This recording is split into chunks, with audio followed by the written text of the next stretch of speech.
Assalamu alaikum, my dear students. Today our topic is the remaining portion of the chapter number 3rd, that is the mineral and power resources. And today's topic is J&K minerals. Minerals in J&K. कौन कौन सा mineral जो है हमें J&K में मिलता है class 8th and page number is 40 of your geography book. तो अब आपने देखा, थोड़ा सा रिवाइज करूँगी मैं कि इंडिया में और वर्ल्ड में किस किस जगह पे कौन कौन से मिनरल्स पाए जाते हैं. तो इसी तरह से अब हम बात करेंगे, इंडिया की बात की, अब हम J&K पे पहुँचते कि J&K में हमें कौन कौन से मिनरल्स मिलते हैं. सबसे पहले नाम दिया गया कोल का. Coal is extracted from Milka, Mogahala and Bariyal, Kalakoti. Coal mines falling in the Rajouri and Udhampur districts. ये जो है रजौरी और उधमपुर डिस्ट्रिक्ट्स में इन कोल माइनस जो है वो हमें मिलती है. तो these are the name of these location जो है, इनकी नेम जो है ये रजौरी और उधमपुर में पाए जाते हैं. हम यहाँ पे कोल जो है एक्सट्रैक्ट करते हैं. इसी तरह से सेकंड जो है mineral that is gypsum. Gypsum deposits are found in Boniyar Baramulla. Baramulla में जिप्सम जो है पाया जाता है. आसार डोडा, डोडा में एक जगह जहाँ पे जिसका नाम आसार है. एंड परियंका इन रामबन, और रामबन में जो दूसरी जगह है परियंका, वहाँ पे भी हमें जिप्सम मिलता है. Borax, borax deposits are found in Puga valley of Ladakh. Ladakh जो है, लद्दाख में पगू वैली है, वहाँ पे हमें बोरेक्स मिनरल मिलता है. सफ़ेद is found in pader Kishtwar, यहाँ पे हमें कश्तवाड़ में मिलता है. इसी तरह कॉपर ओर्स, कॉपर ओर जो है तांबा जिसको हम कहते हैं, आर फाउंड इन अशमुकाम. सोभर अनंतनाग, जो अनंतनाग में मिलता है. लेस्टिल Baramulla, Sumbal, Lolab, Bandipora and Kangan, Ganderbal. Iron ores are also found in the Sharda, Karnah, Khrew, हरल, उड़ी, गुरेज एंड लोलाब इन कश्मीर. ये सब जगहें जो है आपकी वैली की जगहें, इनके नाम आपने सुने होंगे. तो यहाँ पे जो है हमें कॉपर मिलता है. Gold is found in Kargil, Leh and Sonamarg. Sonamarg में जो हमें मिलता है वो गोल्ड, और करगिल और लेह में भी गोल्ड पाया जाता है. Mica is also found in Doda. Mica जो है डोडा, रामबन और रियासी में पाया जाता है. यूरेनियम इज़ फाउंड इन लद्दाख. लद्दाख में यूरेनियम पाया जाता है. इसी तरह से नूर खान, रतासर एंड झगीन उरी जो है, एक्री जो है ये वहाँ पे पाया जाता है. Graphite is found in Bredipora, Uri, Karnah, Molgam and Peeran in Kashmir. ये इन जगहों पे हमें जो है ग्रेफाइट मिलता है. पेट्रोलियम, अब हम देखेंगे petroleum. Petroleum reserves have been found in Ramnagar, Kakra, Ud, Sansar. Natural gas reserve in Jhelum valley. इसी तरह से sulphur is found in Puga valley in Ladakh. Ladakh में आपने को मैंने अभी बताया पगू वैली में और क्या निकलता है, बोरेक्स. तो इस तरह से सल्फ़र भी जो है पगू वैली में हमें पाया जाता है. It is also found in spring water in Anantnag. Anantnag की एक जो स्प्रिंग वाटर है, जो हमें वहाँ पे एक ये स्प्रिंग मिलता है, चश्मा, पानी का चश्मा, तो उसमें भी सल्फ़र पाया जाता है. ख्रू एंड दबजन इन शुपियान, और शुपियान में ये भी पाए. Marble, marble is also found in Kupwara district of Kashmir. Kupwara district में मार्बल जो कि आपके गाँव में भी पाया जाता है, ज़िरहमा में भी. तो ये जो है यहाँ पे जो है हमें मार्बल मिलता है. J&K is rich in limestone deposits and these are found in the 3 regions of J&K. तो लाइमस्टोन जो है, इसको चुना आप कहते हैं, वो भी J&K में बहुत तादाद में मिलता है. तो ये कहाँ कहाँ पे, जम्मू, लद्दाख एंड कश्मीर, तीनों जो है प्रोविंसेस में हमें मिलता है. But Kashmir limestone is high quality. Kashmir का लाइमस्टोन जो हाई क्वालिटी का है वो अनंतनाग में मिलता है. अचबल में, डूरू में, वेरीनाग, बीरू, सोनामर्ग, अजस, यवन, ख्रू and laddoo. The cement industry, which is a major developing industry in J&K, has provided employment thousands of people. इसी तरह हमें सीमेंट इंडस्ट्री भी यहाँ पे इन जगहों में पाई जाती है, जिसकी वजह से हिंदुस्तान में और जिसकी वजह से कश्मीर में ख़ास कर जो है इंडस्ट्रीज़ डेवलप हो गई, और इस तरह से बहुत सारे लोगों को जो है वो रोज़गार फराहम हुआ. तो इस तरह से ये मिनरल्स जो है हमें जगह जगह पे पाए जाते हैं. इन मिनरल्स की वजह से हमने बहुत सारी फैक्ट्रीज़ और इंडस्ट्रीज़ बनाई, उन इंडस्ट्रीज़ में लोगों को काम मिले. तो ये हमारे एक बेनिफिट के लिए ही है. Efforts are on the bridge the gap between the demand and supply. The state-owned Jammu and Kashmir Cement Limited is trying to double its production capacity from 600 tons to 1200 tons per day shortly. कहते हैं इतना जो है यहाँ पे इसका कारोबार हो रहा है, तो सीमेंट इंडस्ट्री जो है, सीमेंट इंडस्ट्री लिमिटेड जो है वो कोशिश कर रही है कि जितना वो माल जो है बना रही है, 600 टन जो है कैपेसिटी है इनकी पर डे, लेकिन ये इसको डबल करना चाहते हैं 12 टन पर डे। तो 300 ton per day clicker griddling cum packing until the Industrial Growth Center IGC Industrial Growth at Samba in Jammu are proposed to take off shortly। तो इस तरह से हमने देखा कि किस तरह से जो है ये मिनरल्स जो है हमें JNK में भी पाए जाते हैं। तो अब जो नेक्स्ट टॉपिक आपका है मिनरल्स के बारे में हमने पढ़ा, मिनरल्स किन को कहते हैं, किस किस टाइप के मिनरल्स हैं और कहाँ कहाँ पे ये मिनरल्स जो है पाए जाते हैं, डिस्ट्रीब्यूशन इनकी कहाँ कहाँ पे होती है। फिर आपने कल थोड़ा सा पढ़ा कंजर्वेशन ऑफ मिनरल्स, ये रिन्यूएबल और नॉन रिन्यूएबल होते हैं, मिनरल्स जो है वो नॉन रिन्यूएबल होते हैं। तो इस तरह से इनको थाउजेंड्स ऑफ ईयर्स जो है वो फिर से दोबारा बनने के लिए, इसलिए हमें एक ऐसा स्टेप उठाना चाहिए, हमें प्रॉपर प्लानिंग के साथ इन मिनरल्स को यूज़ करना चाहिए। तो इस तरह से अब नेक्स्ट टॉपिक जो है वो है पावर रिसोर्स। पावर रिसोर्स जो है वो किससे कहते हैं, उसकी वजह से जो है हमारी बहुत सी इंडस्ट्रीज़ है वो यहाँ पे डेवलप हुई है। तो इस तरह से पावर रिसोर्स जो आपका नेक्स्ट टॉपिक है पावर रिसोर्स। आपकी बुक देखिए page number 41, power resources. Suhail's mother begin his hard day by switching on the geyser. She irons Suhail's school uniform before walking up him. She then rushes to the kitchen and prepare a glass of orange juice for him in a blender. Suhail, have you finished taking bath? Come and have your breakfast, calls out mother while preparing breakfast on the gas stove। देखिए क्या कह रहे हैं सुहेल की मामा जो है वो अपना दिन जो है शुरू करती है। सबसे पहले वो अपना गीज़र जो है बाथरूम का वो ऑन करती है जो कि इलेक्ट्रिसिटी पे चलता है। फिर उसके बाद वो आयरन करती है, सुहेल की यूनिफॉर्म को इस्त्री करती है जो कि वो भी जो है हाँ वो इस्त्री जो है आयरन जो है वो इलेक्ट्रिसिटी पे चलती है। इस तरह से उसके बाद वो अपने किचन में जाती है, उसके लिए एक जूस का गिलास प्रिपेयर करती है ब्लेंडर में, तो वो ब्लेंडर भी जो है इलेक्ट्रिसिटी पे चलता है। Suhel, have you finished taking bath? Suhel को फिर बुलाती है कि आपने जो है नहाया, come and have your breakfast, आ जाओ और अपना ब्रेकफास्ट जो है अपना नाश्ता जो है वो करो। Calls out mother while preparing breakfast on the gas stove. तो वो इसका ब्रेकफास्ट जो है प्रिपेयर कर रही है गैस स्टोव पे। तो इस तरह से while going to the school Suhel forgets to switch off light. जब सुहेल स्कूल चला गया ये अपने कमरे की लाइटें जो है भूल गया बंद करना और फ़ैन जो है वो भी इसने खुला ही छोड़ा है। When mother switches them off she thinks that life in the cities may be more comfortable but it is dependency on more and more gadgets. Suhel की ममा जब स्विच लाइट जो है वो स्विच ऑफ करती है, फ़ैन ऑफ करती है, तो वो सोचती है कि लाइफ जो सिटी में है मे बी मोर कंफर्टेबल, ये बहुत ज़्यादा आरामदेह हो सकती थी, but it is dependency on more and more gadgets. लेकिन यहाँ पे हर एक चीज़ जो है वो डिपेंडेंट है, मोहताज है इन गैजेट्स की। इन जो गैजेट्स हम यूज़ कर रहे हैं जैसे आपने ऊपर देखा, इन गैजेट्स की मोहताज। All of them which consume energy, सारे जो ये गैजेट्स है वो एनर्जी कंज्यूम करते हैं। Has led to a wide gap between the demand and supply, और एक बहुत सारी गैप जो है वो हमें डिमांड और सप्लाई के बीच जो है रह गई है। ऑन इलेक्ट्रिसिटी, जितनी इलेक्ट्रिसिटी जो है बन रही है उससे ज़्यादा जो है हमारी डिमांड है उसकी, हम उससे ज़्यादा यूज़ कर रहे हैं। इतनी तादाद में हमें इलेक्ट्रिसिटी बन रही है उसके डबल में हम इसको खर्च कर रहे हैं। With the advent of science and technology the life style are changing very fast. Science and technology की वजह से जो हमारी लाइफ है वो फास्ट जा रही है। साइंस एंड टेक्नोलॉजी की वजह से जो है इंसान जो है ज़्यादातर डिपेंड जो है मशीन्स पे बना है, डिपेंड हो गया है।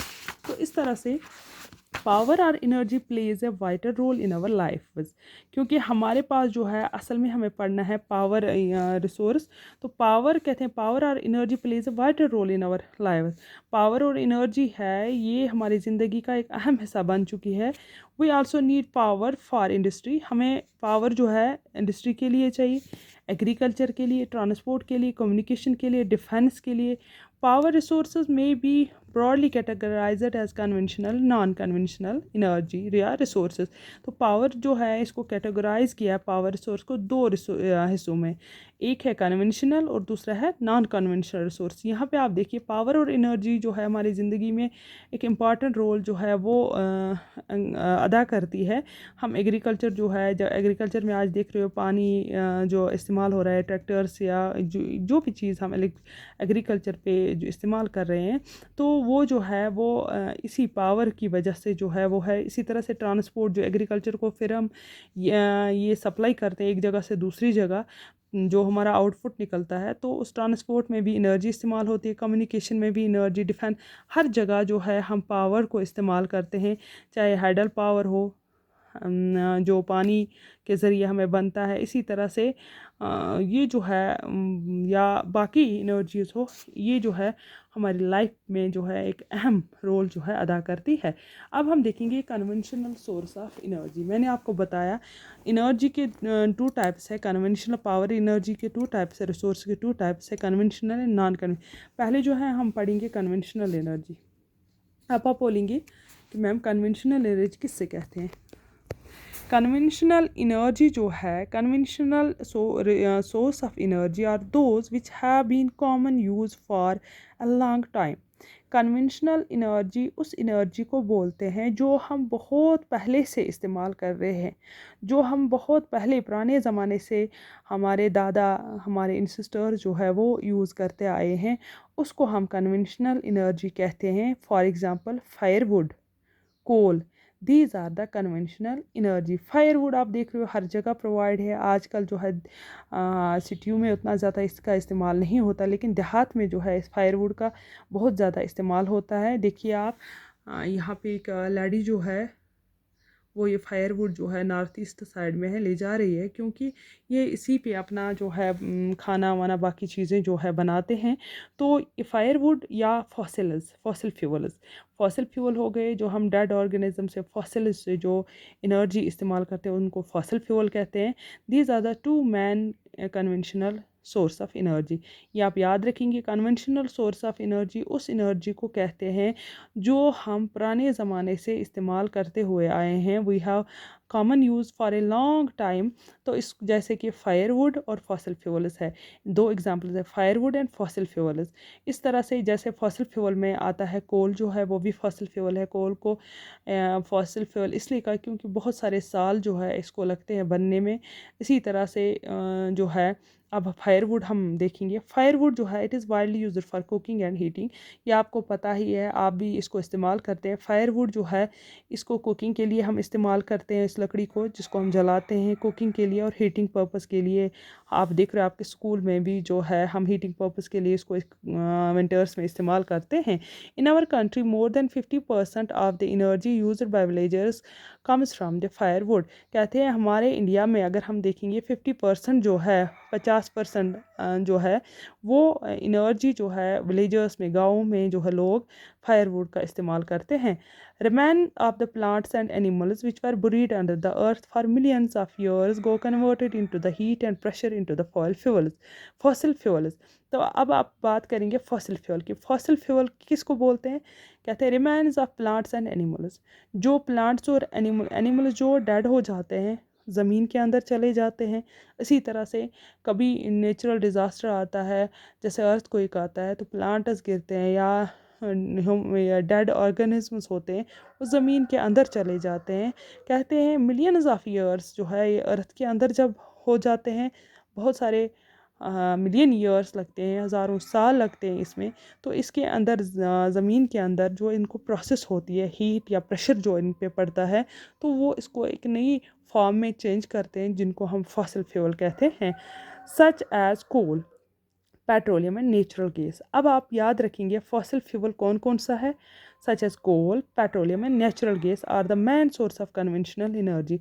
ये आप याद रखेंगे, कोल, पेट्रोलियम और नेचुरल गैस जो है ये main conventional source of energy है।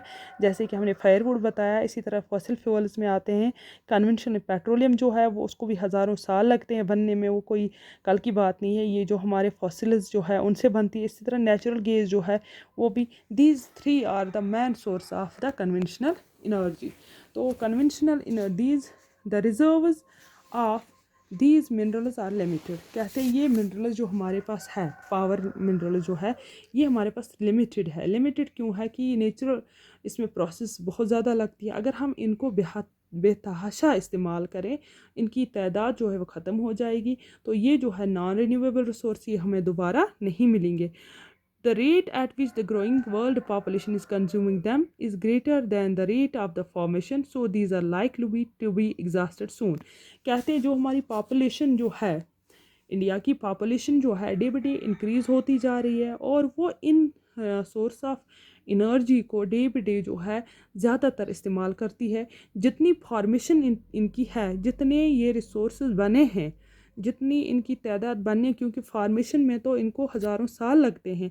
अब जो हमारे पास हज़ारों साल पहले से बने हुए हैं उनकी क्वांटिटी लिमिटेड है, लेकिन यहाँ से पॉपुलेशन जो है वो इनको एग्जॉस्ट ज़्यादा कर रही है, वो इनको इस्तेमाल ज़्यादा कर रही है। जैसे कि आप देख रहे हो आपके घरों में जो लाइट होती है, आप सुबह स्कूल निकलते हो, आप में से कोई जो है उस लाइट को बंद नहीं करता है, ऐसे ही निकलते हैं।